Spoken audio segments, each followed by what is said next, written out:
خدا وفادار ہے. God is faithful. تمہارا بلانے والا سچا ہے، وہ ایسا ہی کرے گا. پہلا تھسلنیکیوں کا خط 5واں باب 24ویں آیت. خداوند یسوع مسیح کی سلامتی ہمیشہ آپ پر قائم رہے. زیر نظر آیت میں لفظ سچا استعمال ہوا ہے، جس کے لیے یونانی زبان کا لفظ پسٹوس آیا ہے، جس کا مطلب ہے وفادار یا قابل بھروسہ. ایک چیز جو پولس رسول نے خدا کے ساتھ چلتے ہوئے محسوس کی وہ یہ ہے کہ خدا وفادار ہے.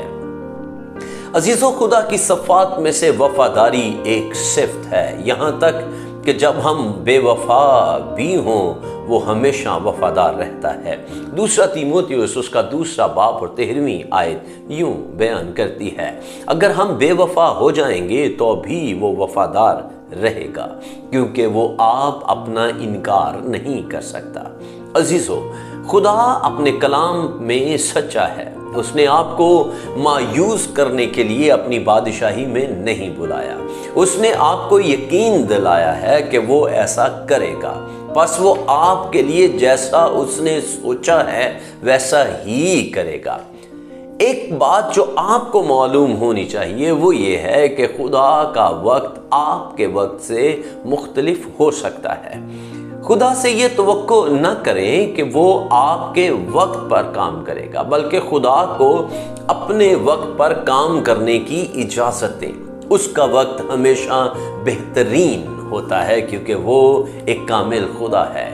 وائس کی کتاب 3 باب 11ویں آیت میں یوں بیان ہوا ہے، اس نے ہر ایک چیز کو اس وقت میں خوب بنایا اور اس نے ابدیت کو بھی ان کے دل میں جاگزین کیا، اس لیے کہ انسان اس کام کو جو خدا شروع سے آخر تک کرتا ہے دریافت نہیں کر سکتا.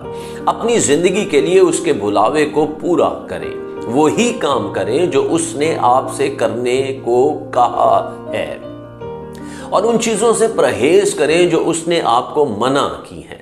جب خدا آپ پر بھروسہ کرنا شروع کر دیتا ہے تو وہ ہمیشہ آپ کے ساتھ وفادار رہے گا.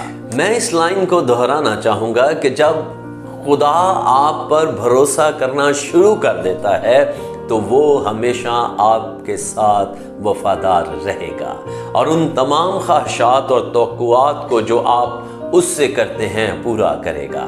ہیلیلویا! خدا کے بھروسے کے لائق بنے، وہ وفادار رہے گا، کیونکہ وہ وفادار خدا ہے، وہ ایسا ہی کرے گا. آمین. عزیزو، اگر آپ ان پیغامات سے برکت پا رہے ہیں تو برائے مہربانی دوسروں کو بھی اس برکت کا حصہ بنائیں، شیئر کریں، سبسکرائب بھی کریں، اور اپنے عزیز و اقارب کو بھی اس کے بارے میں بتائیں. آپ اپنی رائے اور دعائیہ درخواست بھی ضرور بھیجیں، ہم یقیناً آپ کے لیے دعا کر رہے ہیں. شکریہ. خداوند آپ کو برکت دے.